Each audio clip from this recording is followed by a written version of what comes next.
എടാ ലാസറേ, നീ എന്നാ പറഞ്ഞിട്ട് ഒരു കാര്യമില്ല. എനിക്ക് ഇന്ന് തന്നെ പുതിയ ഡ്രൈവറെ കിട്ടണം. അതിപ്പം പെട്ടെന്ന് പറഞ്ഞാൽ എങ്ങനെ ക്ഷണിച്ചിട്ടാ ആളെ കിട്ടാൻ പാടാ. ഇപ്പൊ ഉള്ള ഇവനെ കൊണ്ടേ ശരിയാവൂല.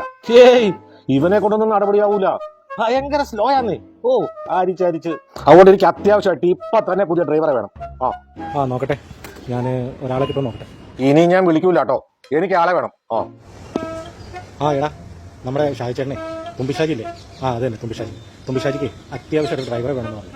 നീ അവിടെ വരെ ചേട്ടൻ, എന്നിട്ട് നീ വിളിക്കും കേട്ടോ. അപ്പൊ ഇന്ന് വണ്ടിയും ഡ്രൈവറും ഒന്നും ഇല്ല അല്ലേ? ഇന്ന് ഡ്രൈവറും ഇല്ല, വണ്ടിയില്ല. എനിക്ക് ഒന്ന് ടൗണിൽ പോണം. നിങ്ങൾ ആ സിന്ധുവിനോട് ഒരു ഓട്ടോറിക്ഷ പിടിച്ചിങ്ങോട്ട് വരാൻ പറ. സിന്ധു, ഇത് ഷാജി ചേട്ടനാ. എന്റെ ഭാര്യ ടൗൺ വരെ പോവാ. നീ വേഗം ഒരു ഓട്ടോറിക്ഷ വിളിച്ച് ഇങ്ങോട്ട് പോരെ. എന്നെ വൃത്തിയുടെ മനുഷ്യായി പറയണേ. നീ പറഞ്ഞത് തന്നെയല്ലേ ഞാനും പറഞ്ഞത്. നിനക്ക് ടൗണിൽ പോകണം, അതിന് സിന്ധുവിനോട് ഒരു ഓട്ടോറിക്ഷ വിളിച്ചോണ്ട് വരാൻ പറഞ്ഞു. നീ പറഞ്ഞത് തന്നെയല്ലേ ഞാനും പറഞ്ഞോളൂ. നിങ്ങളെ തുമ്പിഷാജി എന്നല്ല വിളിക്കേണ്ടത്, ഞാൻ ഒന്ന് പറയണു. ചുമ്മാ കാളവണ്ടി ഓടിച്ചോണ്ട് നടന്നവനൊക്കെ പിടിച്ച് ഡ്രൈവറാക്കി എന്താ കാര്യം പറഞ്ഞാൽ മതിയല്ലോ. അവന്റെ ഒരു ഓണക്ക പേര് ഓണാപ്പി. ആരുടെ ഈ പേരിട്ടത്? ബാബു. ബാബു? ഏത് ബാബു? ഷാജേട്ടാ, ഞാൻ ബാബു. ലാസർ വിളിച്ചു പറഞ്ഞില്ലേ? ഒറ്റി ബാബു. എന്നെ എല്ലാവരും ഒറ്റിച്ചെന്നാ വിളിക്കണേ. ഇതുപോലെയല്ല ഷാജേട്ടാ, ഞാൻ എല്ലാ വണ്ടി ഓടിക്കും. BMW, ബെൻസ്, ഓഡി, വോൾവോ എന്ന് വേണ്ട ലംബോർഗിനി വരെ ഞാൻ ഓടിക്കും. ഇതുപോലെയല്ല.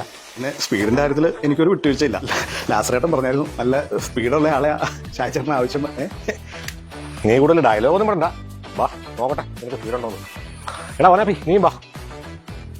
ഷാജേട്ടാ, ഞാൻ ഓടിച്ചിട്ട് ഇതുവരെ ഒരു അപകടം ഉണ്ടായിട്ടില്ല. ഷാജേട്ടൻ ധൈര്യമായിട്ടിരുന്നു, ഒന്നും ഇവിടെ പറക്കും. കൂടുതൽ തള്ളണ്ട, ഓടിച്ചാ മതി. പോറ്റിച്ചൻ അങ്ങനെ തള്ളാറില്ല. പോറ്റിച്ചനെ ഇങ്ങോട്ട് കയറിക്കോ, ഓനാപ്പി ബാക്കി കയറിക്കോ. സാറേ, എന്നാ പുറത്തല്ലേ? പറപ്പിക്കാനോ? ഇതന്നെ വിമാനമല്ലാണോടാ? നീയേ ഞാൻ പറയണ ഒരു കാര്യം കൂടെ ചെയ്താൽ മതി. അതാണ് നിന്റെ ഡ്രൈവിംഗ് ടെസ്റ്റ്. നിനക്ക് സമയത്തിന്റെ വില അറിയാവും. 5 സെക്കൻഡ് സമയം തരുന്നു നിനക്ക്. അതിനകം ഞാൻ ഇരിക്കുന്നിടത്ത് നീയും, നീ ഇരിക്കുന്നിടത്ത് ഞാനും പറഞ്ഞു. വണ്ടിക്കകത്ത് ഇങ്ങോട്ട് വായും പിടിച്ച് നോക്കിയിരിക്കാൻ മാറാൻ നോക്കണം. ഇങ്ങോട്ട് മാറിന്റെ പൂറ്റി സാറേ, എന്നെ കാണിച്ചാൽ.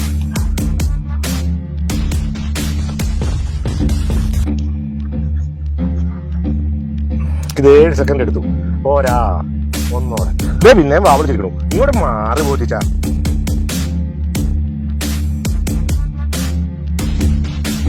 അഞ്ച് സെക്കൻഡ്. എടാ കണ്ടോടാ, പിന്നെ സ്പീഡ് കണ്ടോടാ. നീ വലിയ ഡ്രൈവറാ പോലും. പോഞ്ഞാപ്പി. ഒന്നും കൂടെ ശ്രമിച്ചാ നിനക്ക് ഡ്രൈവർ പോസ്റ്റ്. പിന്നെയും വാവിളിച്ചിരിക്കണു. ഇങ്ങോട്ട് മാറിന്റെ ലംബോർഗിനി പോറ്റിച്ചാ. Very good. 3 second. Wow, excellent. നീ ടെസ്റ്റ് പാസ്സായിരിക്കുന്നു. ഇനി മുതൽ നീയാണ് എന്റെ ഡ്രൈവർ. കോഞ്ഞാപ്പിമാരുടെ കാലം കഴിഞ്ഞു. ഇനി സ്പോറ്റിച്ചെന്റെ കാലം.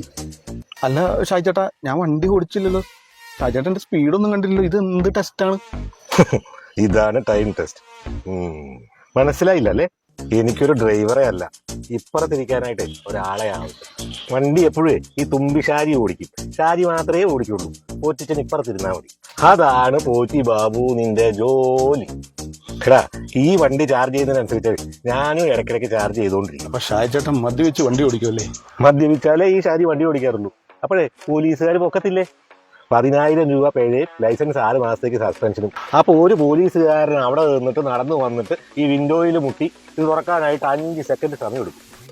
ആ 5 സെക്കൻഡിൽ ഞാൻ ഇരിക്കുന്നിടത്ത് നീ വരണം. അതാണ് എന്റെ ഡ്രൈവർ. അതാവണം എന്റെ ഡ്രൈവർ. കേട്ടോ പോറ്റിച്ചാ, ഈ കോഞ്ഞാപ്പി വേറും പാഴ. 10 സെക്കൻഡാ. എന്റെ രൂപ 10,000 പോയത്. പക്ഷെ നീ മിടുക്കനാ. ജഗന്നാഥൻ തമ്പുരാൻ പറഞ്ഞ പോലെ 3ാമത്തെ പെഗ്ഗിൽ ഐസ് വീഴുന്നതിന് മുമ്പെന്ന് പറഞ്ഞ പോലെ 3 സെക്കൻഡിൽ നീ മാറി. ഞാള് മിടുക്കനാ. അപ്പൊ ഓനാപ്പി ഇറങ്ങിക്കേ, പോറ്റി കയറിക്കും. ഇനി എന്നെ പിടിക്കണമെങ്കിൽ അവന്മാർ 5 സെക്കൻഡിനകത്ത് വണ്ടിക്കകത്ത് വന്നിരിക്കണം. തുമ്പി ഷാജിയോടാ മറക്കാളി.